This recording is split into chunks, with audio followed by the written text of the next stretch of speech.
Fala galera, a minha galera do canal Vamos Focar. Eu estou aqui novamente, hein? O seu professor de biologia, Ed Nascimento. Dessa vez com aquela revisãozinha espetacular de natureza para você, hein? Hoje eu reuni os tops de Pernambuco, os melhores professores de naturezas e o melhor professor de matemática para você.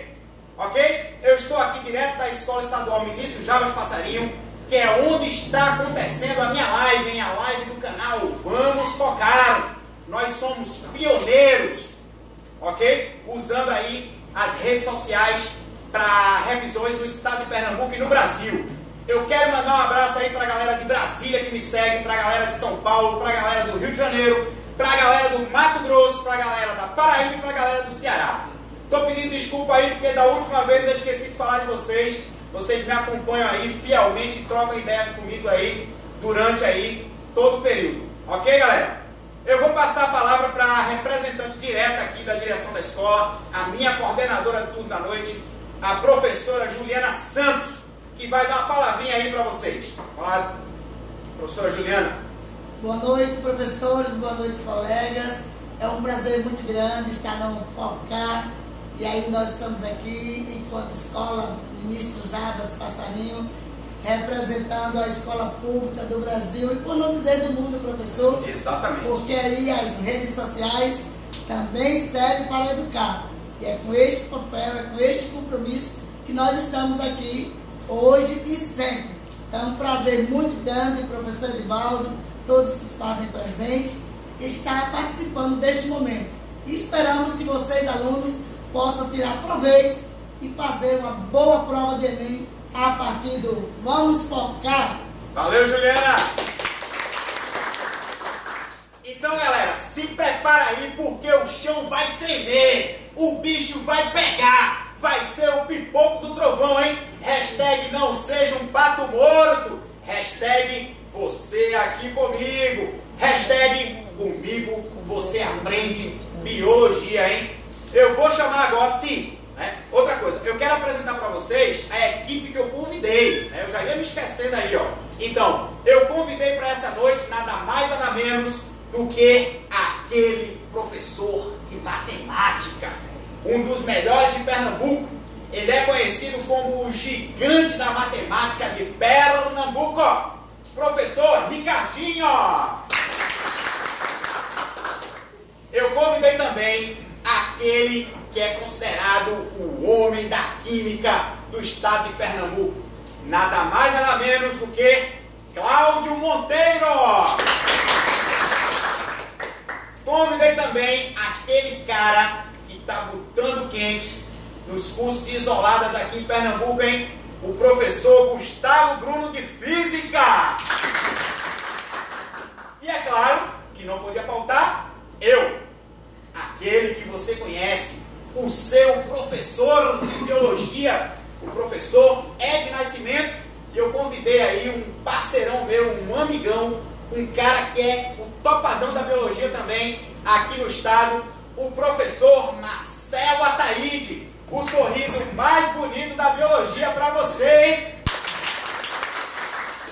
Então, vamos começar esse aulão, vamos começar essa revisãozinha aí, a revisão de naturezas e matemática do meu canal Vamos Focar. Outra coisa, vai lá no meu canal, dá um joinha, aperta o sininho e curte aí os vídeos que irão acontecer no meu canal.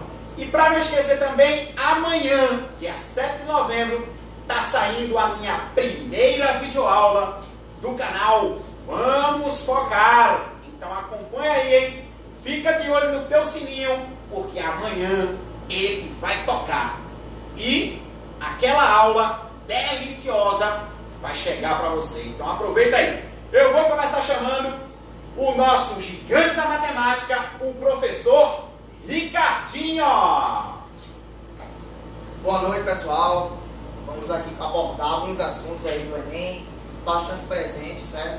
E quero observar que a prova de domingo com matemática vai ser, ó, tranquila para vocês, velho. Sabe por quê?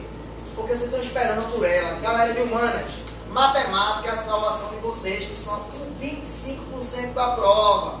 E questões como porcentagem, regra de 3, razão, proporção, estatística, ó, vocês vão tirar de letra, então vai conseguir uma pontuação um pouco maior se você detonar. Galera de saúde, a pontuação do peso, ó, enorme, fera. Então vocês precisam de matemática e sabem que esses conteúdos, mais a parte de geometria, é fundamental para vocês. Galera de exatas, aquele que vai fechar a prova de matemática, você mesmo tá ligado, né? Esses assuntos que eu falei, mais probabilidade, geometria plana, trigonometria lá, vai estar presente na sua prova, você vai detonar. Dentre esses assuntos, eu vou começar a abordar com vocês um que vocês não podem de jeito nenhum errar, que sempre vai estar na prova, que é a estatística. Estatística é um assunto muito fácil e que todo mundo tem um certo domínio. Tanto no primeiro ano, quanto no segundo, no terceiro, vocês já viram esse assunto e tem um domínio. O que é que eu preciso saber de estatística na prova do Enem? Eu preciso de 3 elementos, por exemplo, moda, média e mediana. E o que é mediana, o que é moda e o que é média? Média, eu tenho pelo menos 2 elementos no Enem. Eu tenho a média aritmética, que eu somo todos os elementos e divido pela quantidade, e tenho a média ponderada, que não deixa de ser uma média aritmética, mas a forma de resolver é multiplicar o elemento pelo seu peso em soma e dividido pela soma dos pesos. O que seria moda? Tá, se eu vou vestir nessa blusa, digamos que há um cara digital usando uma blusa parecida, você sabe que ela está na moda. Moda é o elemento que mais é repetido, fera. Isso mesmo. Então, se ele repetiu mais o elemento, você já sabe que isso aí vai ser a moda. O que seria a mediana? Mediana é o que é mais importante na prova do Enem em estatística. Por quê? Porque mediana, todos os anos, mais de uma questão é abordada na prova. E o que seria isso? Mediana tem 2 casos. Primeiro caso, quando a quantidade do rol é par. O que é rol? É os elementos. Quando eu tenho a quantidade par, você pega e coloca ele em ordem crescente, do menor de mim para Gustavo Bruno, certo? Que é do menor para o maior. E aí os 2 no meio você soma e divide por 2, quando isso é par. Quando for ímpar, coloca em ordem crescente e o do meio é a resposta. Exemplos. Se eu tenho um elemento de rol, é o seguinte: o número 5, o número 3 e o número 1. Qual é a mediana? Opa, 5, 3 e 1 são 3 elementos. 3 elementos é ímpar a quantidade. Coloque em ordem, ó, 1, 3 e 5. 3 é o do meio, a mediana vale 3. Isso mesmo, fera. Isso é se for o contrário. Se for par, eu posso ter o número 2, 4, 6 e 8. Coloco em ordem, 2, 4, 6 e 8. Os 2 do meio, 4, 6. Soma 4 por 6, 10 dividido por 2, 5. A mediana é 5.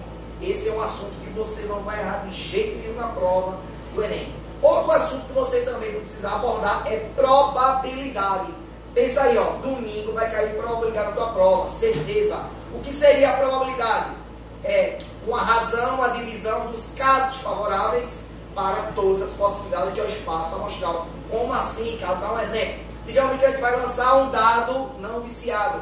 O que seria um dado não viciado? Um dado comum, tá certo? Porque seria viciado. Viciado é aquele dado que todos os lados do dado são número 1, tudo número 2, tudo número 3, tudo número 4 é viciado. E se eu lançar um dado não viciado, qual é a probabilidade de sair um número par? Por exemplo, no dado eu tenho números 1, 2, 3, 4, 5, 6. 6 elementos. Espaço amostral, 6. Se eu quero só número par, no dado eu tenho o número 2, número 4 e número 6. Eu tenho 3 possibilidades em 6. Se eu dividir 3 por 6, dá 0,5. Em porcentagem eu multiplico 100, dá 50%. Então eu tenho metade das chances de ser par.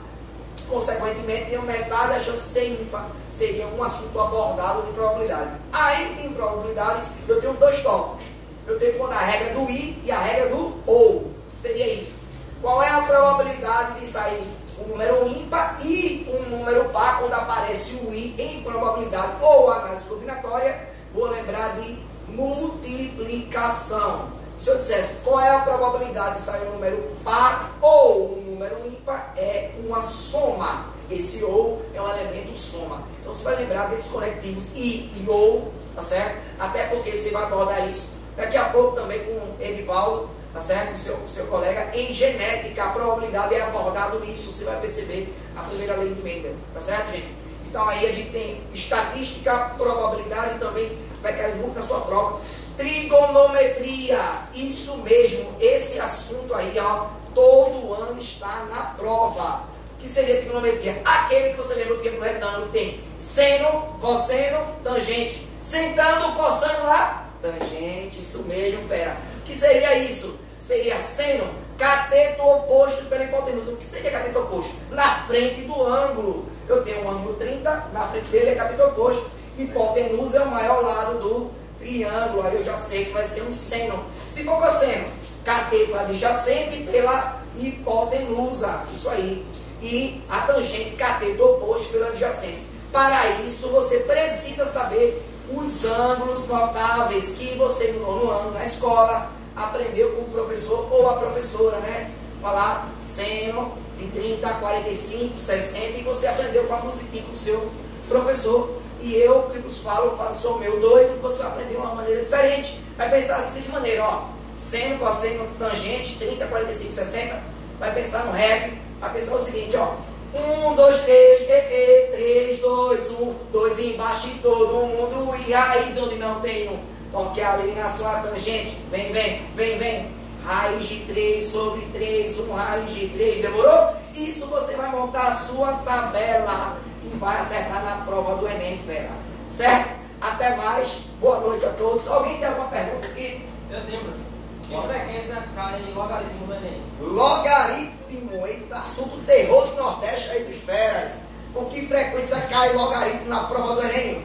Logaritmo, ultimamente, nos 3 últimos anos, está caindo pelo menos uma questão na prova. O que eu preciso saber de logaritmo? Saber das propriedades do logaritmo, certo? Eu preciso saber de logaritmo do produto gera soma, da divisão gerar subtração e da potência o elemento em cima vai descer. Eu só preciso saber das propriedades. Conselho de tio para você: só vai fazer essa questão de logaritmo no final da prova. Primeiro fazer as questões simples de porcentagem, razão, proporção, estatística, gráficos, isso que eu citei para vocês. E no final da prova você vai usar, se tiver tempo, um logaritmo. Tá certo, fera? Até mais aí. Valeu, professor Ricardinho. Galera, então, ó, não esquece o lápis aí não, hein? O lápis e o papel, o caderno aí para ir anotando as dicas, hein? Dicas preciosas de quem entende de Enem, tá certo? O professor Ricardinho tem lá, ó, Ricardinho Preparatórios, tá? A galera lá, os alunos, saem de lá direto para a universidade, beleza? Vou chamar agora para vocês aí, para a gente não perder tempo, tá certo? O professor Cláudio Monteiro, de Química, que vai dar aquelas dicas preciosas, hein? Lembrando que a galera que está aqui hoje é aquela galera que entende de Enem, uma galera que está no mercado aí há muito tempo, tá? Formando aí, botando aí, colocando os alunos dentro das universidades, aí, não somente do estado de Pernambuco, mas também do nosso país. Então acompanha aí as dicas do professor Cláudio Monteiro, o homem da química de Pernambuco, para você. Boa noite, gente. Boa noite, fera. Tudo certo?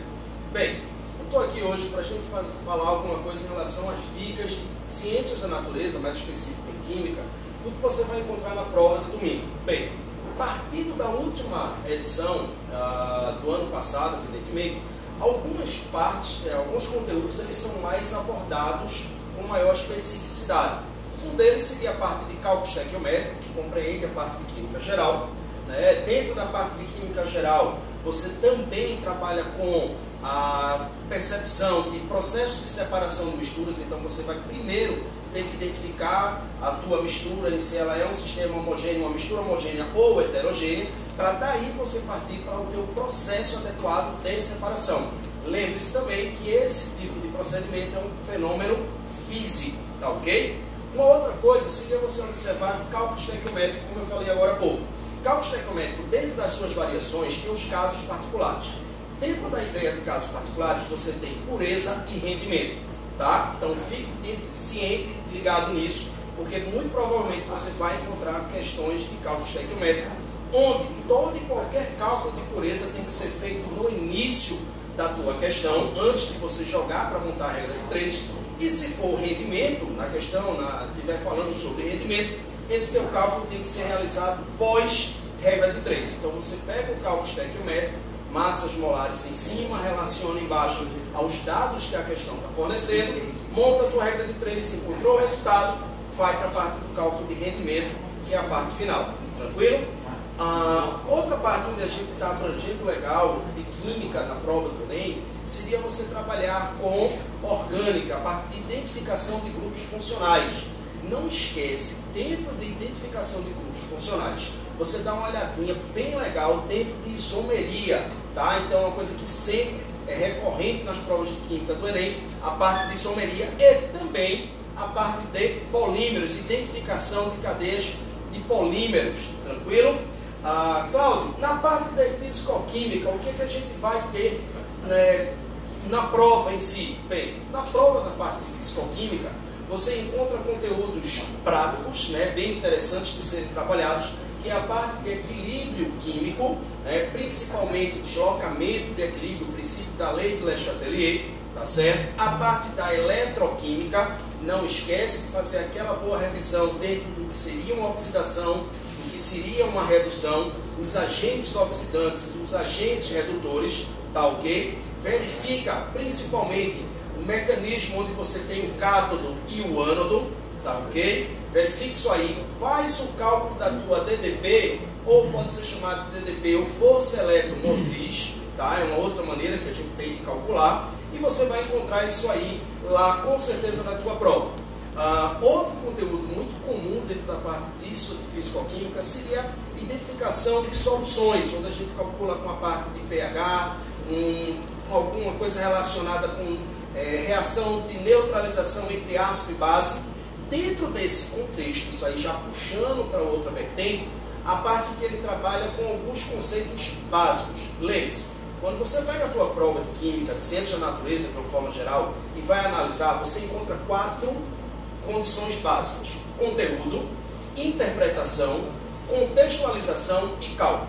Se você observar, pegar as edições anteriores, você vai encontrar sempre esses 4 pontos para te orientar.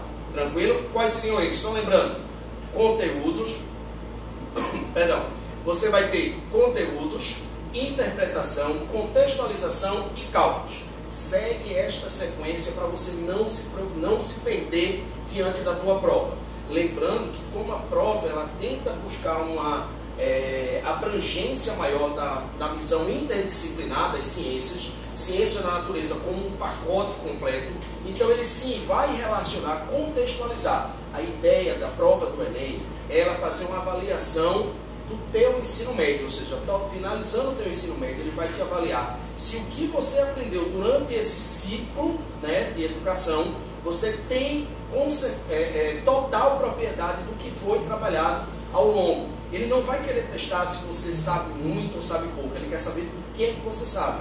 E é isso que você tem que partir para a prova. Não adianta estar estressado, se Cláudio, mas a gente tem que ver mais o quê? Bem, existem esses pontos, mas você não pode se tensionar ao ponto em que vai estragar a elaboração da tua prova. Vai tranquilo, que a prova está muito bem elaborada, tá? Não tem mistério com relação a isso. Segue essas dicas, principalmente uma coisa que ano passado, há uns 2 anos, na verdade, vem caindo sempre, vem sempre abordando na parte contextualizada. Parte de química ambiental, chuva ácida, biocombustíveis, biodigestores, que se você fizer a relação, você encontra tanto com a parte de polímeros, de isomeria, identificação de cadeia funcional e a parte de termoquímica também. Uma questão brilhante que é muito interessante de ser cobrada é quando ele relaciona tanto termoquímica com a parte de cálculo estequiométrico. Tranquilo? Então, desde já, um obrigado a todos, boa prova. Alguém tem alguma pergunta? Eu tenho. Eu gostaria de saber como a química verde se encaixaria na prova do Enem. Certo, Gabriel. Vê só, a parte de química verde na prova do Enem. A química verde em si, ela trabalha com conteúdos do meio ambiente, então conteúdos ligados a processos onde a gente tende a evitar a poluição coibir ao máximo possível, ou até mesmo utilizar alguns tipos de combustíveis que sejam fontes renováveis de geração de energia. Então é bem interessante essa parte de química verde, porque você vai encontrar biocombustíveis, biodigestores. Então a ideia de compostagem, hoje a gente não tem mais os antigos lixões, que antigamente falava-se lixão, aterro. Então você já tem a percepção de biodigestores, bioconversores. Então tudo isso dessa parte de química verde é sim abordado. Lembrando que como ela abrange outras áreas, uma outra parte que você vai encontrar junto com biologia seria a parte do ciclo de Krebs, né? Então você tem toda essa parte de química verde, fotossíntese, ele está relacionado a isso aí também. Tranquilo? Ok, Gabriel? Respondido? Obrigado, gente. Até mais. Valeu, professor Cláudio Monteiro.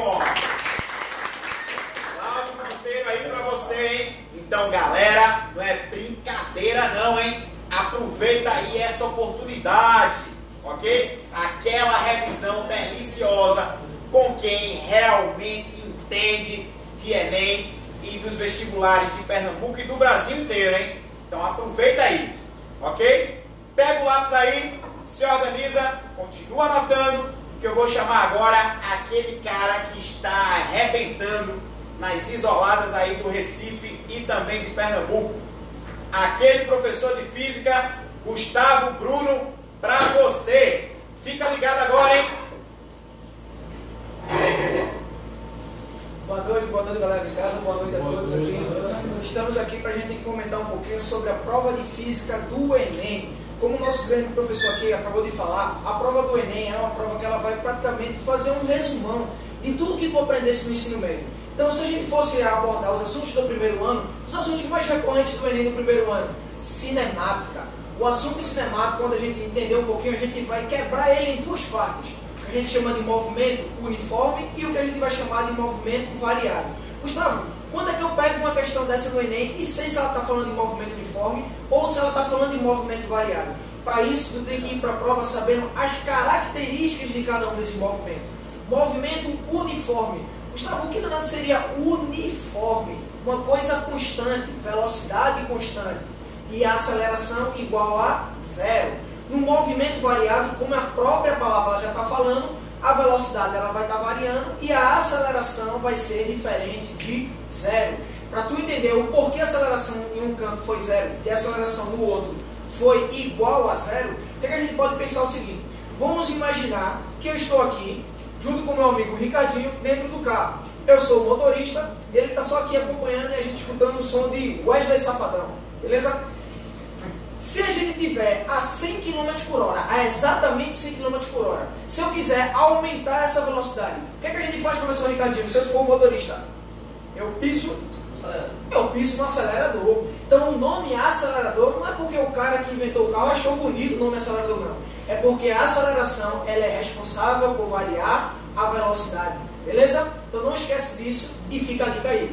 Vamos pular agora para a parte do segundo ano. O segundo ano entra pesado na parte de calorimetria.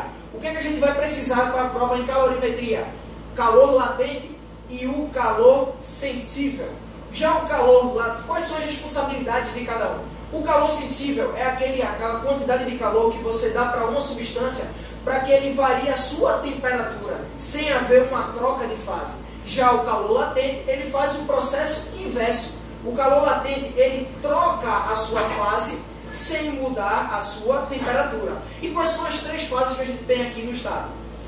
O sólido, o líquido e o gasoso. Não esquece disso aí, hein? Em termodinâmica, na parte também que ele costuma pegar um pouco pesado em termodinâmica, temos estudos dos motores, o motor e a bomba de calor. Não esquece essa diferençazinha, hein? Já na parte do terceiro ano, eu fiz um levantamento estatístico dos últimos 5 anos do Enem e vi que a prova do Enem em relação aos assuntos do terceiro ano, 30% todo ano elétrica carrega. Todo ano a elétrica carrega 30% da sua prova. Então, o que a gente não pode esperar, que a gente não pode esquecer na parte de elétrica?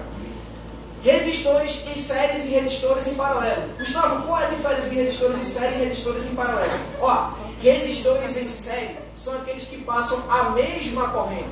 Resistores em paralelo são aqueles que têm a mesma diferença de potencial. Junto com isso, junto com toda a tua bagagem, vamos dizer assim, toda a tua bagagem teórica, carrega contigo também a bagagem da equação. Qual é a equação que a gente não pode esquecer na prova, na parte de elétrica? É a primeira lei de Ohm, que ele diz que a diferença de potencial é igual a resistência vezes a corrente elétrica. Beleza? Gustavo, tem algum assunto que corre assim por fora, que de vez em quando o Enem costuma colocar, às vezes não, mas que se a gente fosse chutar um assunto que a gente fosse, vamos dizer assim, um assunto que a gente tivesse que se preparar, que possa ser que caia e possa ser que não caia, tem algum que tu tem para me indicar? Ondulatória. Ondulatória é um dos grandes assuntos que também costuma de vez em quando aparecer ali, na parte dos fenômenos ondulatórios, como reflexão. Reflexão dos fenômenos muito cobrados, onde a gente tem na parte dos espelhos. Gustavo, que seria um ato de reflexão? É aquele ato onde a onda ela bate e retorna para o mesmo meio, sem haver uma troca, ok? O fenômeno de refração, fera. O fenômeno de refração é justamente aquele fenômeno onde ele bate num anteparo e troca de meio. Atenção, hein, que esse fenômeno de refração, nessa troca de meio que vai haver, vai ter um desvio na sua propagação. Um dos caras que mais saca desse fenômeno de refração e que já caiu na prova do Enem é o índio. O índio usa esse fenômeno de refração para caçar, onde ele observa o peixe em uma determinada altura e joga a lança abaixo de onde está vendo. Fenômeno de refração. Fenômeno de difração é aquele fenômeno onde a onda tende a contornar os obstáculos. Não bota na cabeça que contornar significa dar uma volta do obstáculo. E sim, contornar significa escolher o caminho mais fácil para passar. Vamos imaginar uma situação bem rapidinha aqui. Vamos imaginar que está você e o seu vizinho na parede do lado conversando. Poxa, tem um anteparo entre nós. Mas quando eu falo, ele também escuta. Porque a minha voz, que é uma onda sonora, ela vai escolher o caminho mais fácil para chegar lá nesse meu amigo ou nesse meu vizinho. Ok? Então não esquece, fica essas dicas aí do assuntos do primeiro, do segundo, terceiro ano, principalmente a parte da elétrica. Desde já eu quero agradecer a Edivaldo pela oportunidade de estar aqui no canal, que vai ser estouro, que já está sendo um grande estouro, beleza? E agradecer vocês de casa pela participação. Antes da gente finalizar, eu queria perguntar se alguém tem alguma pergunta aqui. Em relação à mecânica, qual assunto que nós podemos focar para o Enem? Em relação à mecânica, qual assunto que a gente deve focar mais no Enem? Olha, a parte de mecânica, a gente pode citar um pouquinho aí as leis de Newton, as nossas 3 leis de Newton. Primeira lei de Newton, que já foi cobrada umas 4 vezes no Enem. O que é a primeira lei de Newton? É o que a gente chama da lei da inércia, que todo o corpo vai tender a permanecer no seu estado inicial. Ou seja, quem está em repouso fica em repouso, quem está em movimento fica em movimento, até que uma força externa atue sobre ele. Segunda lei de Newton é o que ficou conhecida como o princípio fundamental da dinâmica, onde ele fala que toda força ela é capaz de produzir uma aceleração. E a última lei dele, a mais famosa, a ação e reação. O que a gente não pode esquecer são as características dessa ação e reação. Que a ação e reação é sentidos opostos e sempre vai acontecer em corpos diferentes. Beleza? Beijo do tio, um grande abraço. Boa noite a todos. Valeu! Galera, então já sentiu que a parada é pesada, hein? A live tá sendo pipoco, hein? Então só fera aqui pra você, certo? Eu quero agradecer em nome do professor Marcos Vinícius, que não pôde comparecer, é o gestor da escola. Marcos Vinícius é um dos melhores diretores do estado de Pernambuco. A Escola Estadual Ministro Alves Passarinho, localizada aqui em Camaragibe, é uma das melhores escolas de Pernambuco, tá? Meus alunos aqui, ó, da rede estadual, estão todos aqui participando da live. A galera que vai fazer o Enem não podia perder essa oportunidade. E agora, chegou a hora aí, ó, das dicas de biologia. Comigo, o seu professor Ed Nascimento e o meu amigão aqui que eu convidei hoje, ó, ele topou aí, tá comigo aqui, o professor Marcelo Ataíde, Marcelo Ataíde, o sorriso mais bonito da biologia. Tá aqui comigo, ó, professor Marcelo. Marcelão, muito obrigado aí, cara, pela participação, certo? Valeu aí, né? Marcelo topou aí participar, dá uma força aí pra vocês, tá? Vou ficar um pouquinho aqui na frente do nosso amigo Ricardinho pra gente poder ter espaço aqui. Certo, galera? Então, com relação à biologia, olha, a prova do Enem, né, a prova de biologia do Enem, ela é basicamente seguida, tá, pelo tópico ecologia. Ecologia é o carro-chefe, certo? E assim, de um modo geral, a gente vai ter aí em torno de 60 a 65 da prova compostas por questões relacionadas à ecologia ou por questões que fazem uma correlação direta, como por exemplo a parte biogeográfica ou a parte fitogeográfica. Então, entra também nessa parte relacionada à ecologia. Agora você me pergunta, ô professor, né? Eu faço igual aí uma aluna minha, né? A aluna Maria Luísa do Colégio Santa Emília Cordeiro, né? Mas professor, esse assunto é sempre cobrado? Né? Porque ela pergunta assim, hein? Professor, eu não estou entendendo. Ela sempre pergunta assim. Olha, dentro da ecologia, o que é que você precisa estudar, criatura? Você precisa focar nos conceitos gerais relacionados à ecologia. E aí a gente vem lá de baixo para cima. Então, os conceitos de fatores bióticos, fatores abióticos, conceito de espécie, população, comunidade ou biocenose, o conceito de ecossistema, conceito de biomas, tá certo? O conceito de biosfera, o conceito de biótopo, o conceito de cadeia alimentar, teia alimentar, nível trófico, nicho ecológico, habitats, magnificação trófica. Presta atenção, o ano passado caiu a questão de magnificação trófica, tá? Você que foi nosso aluno aí, você não vai errar a questão dessa, tá? Porque você não é um pato morto, hein? Você está ligado na biologia, você estudou comigo, você estudou com Marcelo Ataíde, ok? Tome cuidado também com os ciclos biogeoquímicos. Então, ciclo do carbono, ciclo do nitrogênio, tá? Ciclo do oxigênio e o ciclo da água. Enfatizando o ciclo do nitrogênio, que o nosso amigo aí, o nosso professor Marcelo Ataíde, vai falar um pouquinho. Queria, antes de começar a falar, agradecer pelos elogios ao meu sorriso. Provavelmente eu vou ganhar um patrocínio de algum dentista aí. Se tiver algum dentista aí na live, quiser me patrocinar, não estou precisando fazer canal por enquanto, então pode me contratar aí, me patrocinar, e aí a gente vai ter visibilidade aqui no canal do Ed aí. Então, estou muito feliz com a oportunidade de ganhar futuramente um dentista me patrocinando. Mas é o sorriso da biologia! Com relação à ecologia, Edivaldo, queria chamar a atenção não para o ciclo do nitrogênio, mas do carbono, para a gente chamar a atenção com relação à greve dos caminhoneiros, né? Teve uma greve muito importante dos caminhoneiros e, queira ou não, é um combustível, né? Um combustível fóssil.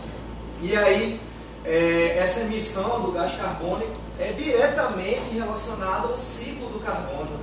E aí, a gente poderia também relacionar o ciclo do carbono à parte bioenergética, né? Da biologia, na parte da fotossíntese, principalmente, onde a gente tem na fase clara, as duas etapas, na fase clara e a fase escura. Seria interessante você estudar essa parte, porque poderia relacionar esses dois conteúdos, né? Tanto de bioenergética quanto de ecologia, né? Falar da fixação do carbono na etapa enzimática, né? da fotossíntese, né? Ou fase escura. Não é muito legal memorizar como fase escura, porque a fase escura não significa que não acontece à noite.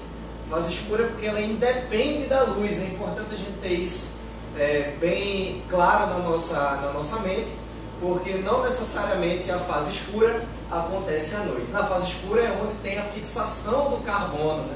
Então aí a importância das plantinhas, né? Quando a gente é pequeno, a gente estuda e dá essa sensação que, por exemplo, que a respiração é o contrário da fotossíntese, e não é verdade. A gente aborda muito isso lá no Plus. Eu queria dar inclusive um abraço aí a Ícaro, seu lindo. Obrigado aí por ter me chamado, que eu era bonito aqui. E a Duda, né? Duda aí, que tá também na live. Eduarda, né? Tá lá. Pra medicina, FeraMed, né? A gente aborda muito isso, né? Qual é a função da respiração? Respiração é produzir energia. Qual é a função da fotossíntese? Produzir alimento, né?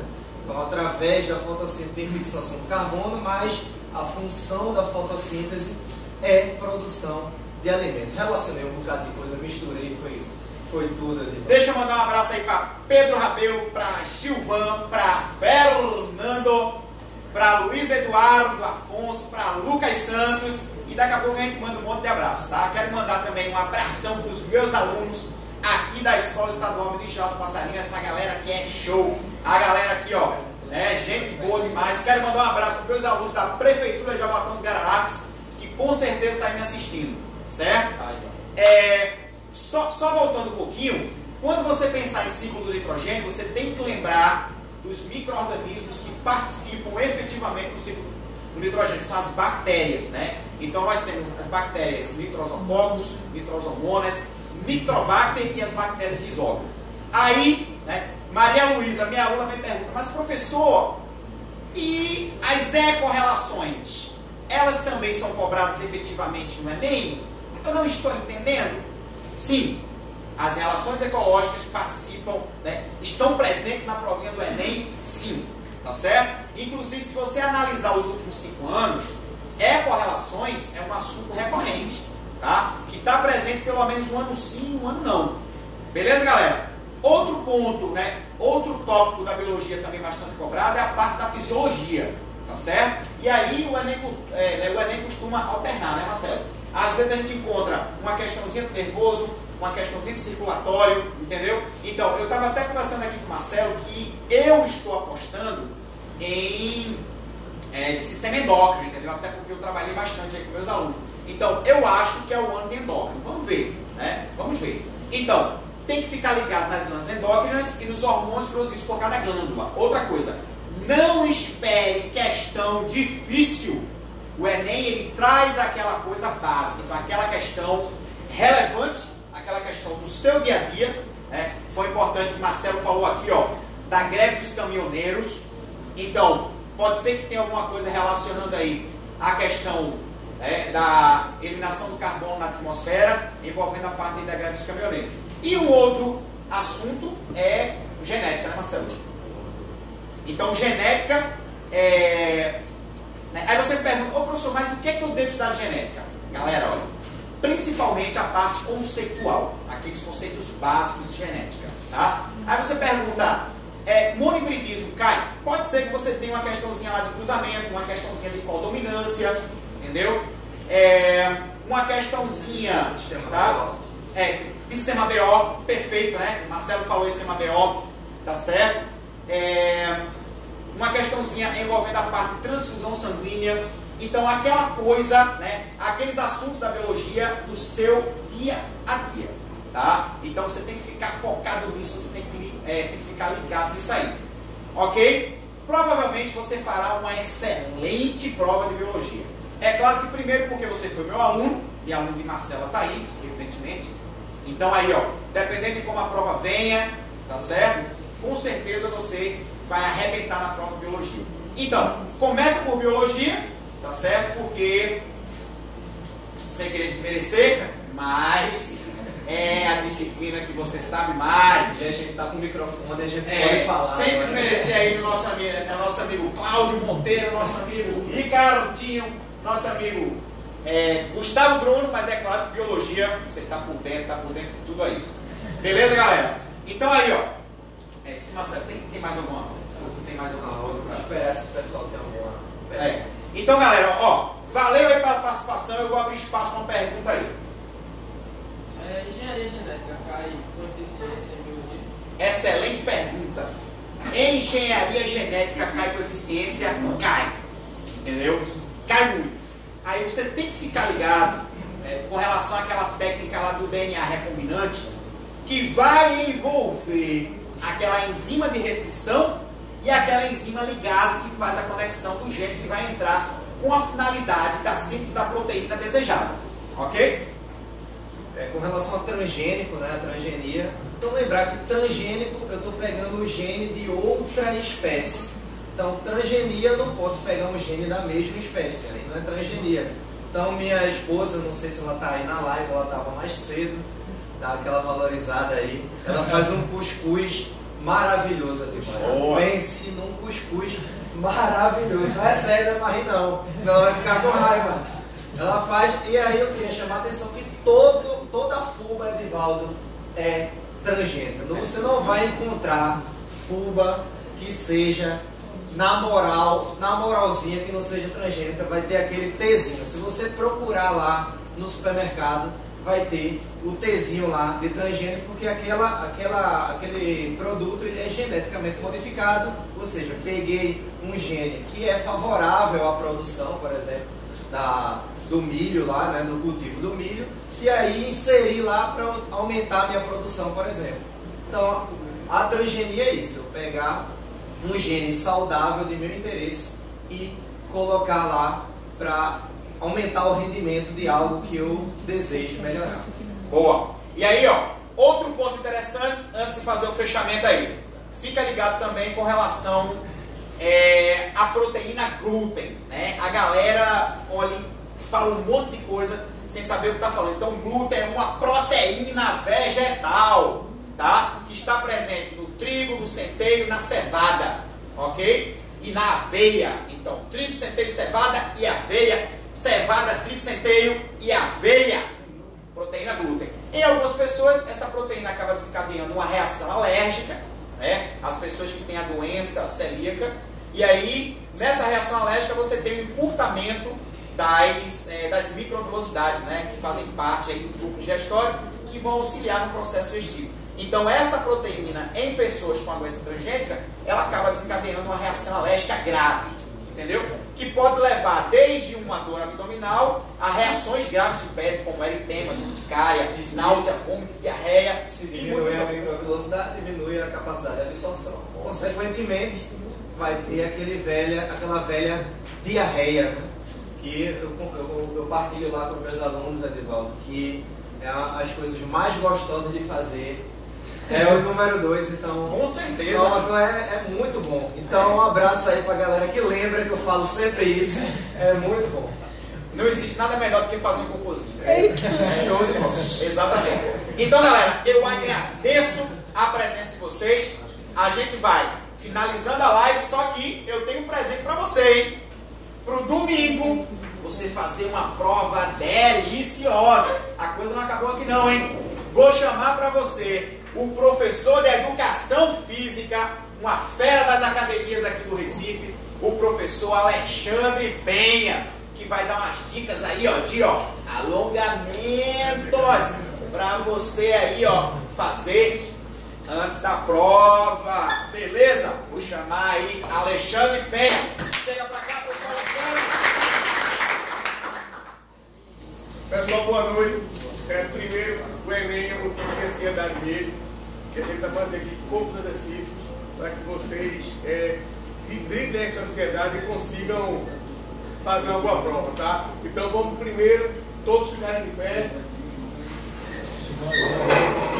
Essas professores também. Então, postura ereta, ombros alinhados e vamos respirar, tá? Respirações profundas. Inspira pelo nariz e solta, exala pela boca.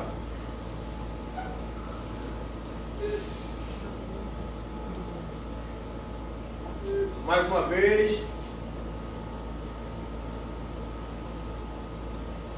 Agora vamos nos esticar, esticar mesmo. Ó. Vamos tocar o céu é o limite. De ponta de pés.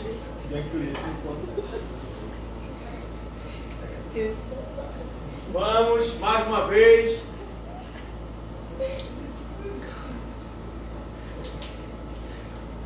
Devagar, solta os ombros, os braços. Mão para frente. Braços erguidos, mão para frente. Nessa posição, vamos mostrar a palma da mão. Puxe os dedos para trás.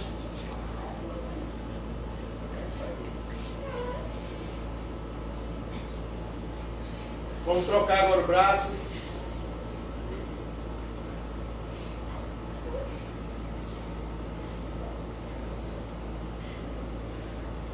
Solta de novo o braço. Agora o braço colocado no peito. E vamos puxar novamente aqui assim, ó. Dá para ver o pessoal?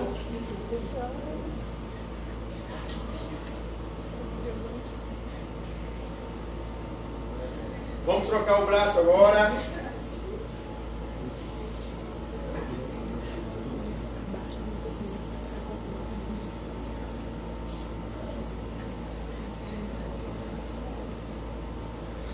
Soltei novamente. Vamos agora circular os ombros, tá? Primeiro 10 movimentos para frente, assim, ó. Solta mesmo. 5. Parou. Voltou agora. Para trás.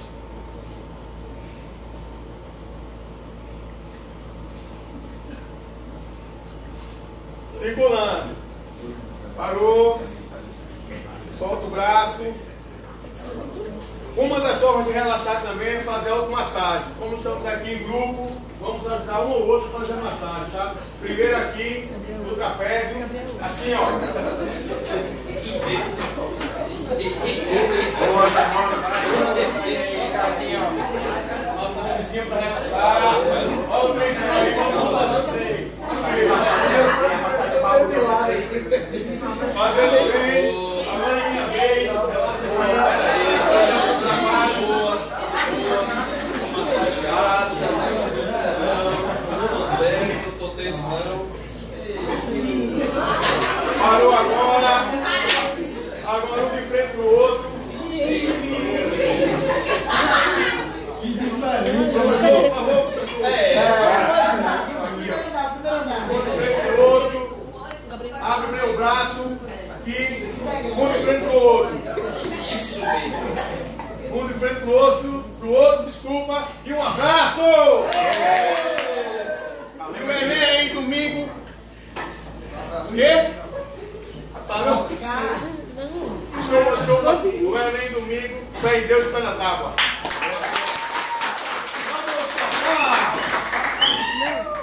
Então, galera. Ok? Então, galera. Valeu aí pela live. Show de bola. Esse Enem é seu. Tá? Hashtag viu resenha comigo. Hashtag não seja um macho morto. E vamos à luta que dia 11 tá chegando. Valeu!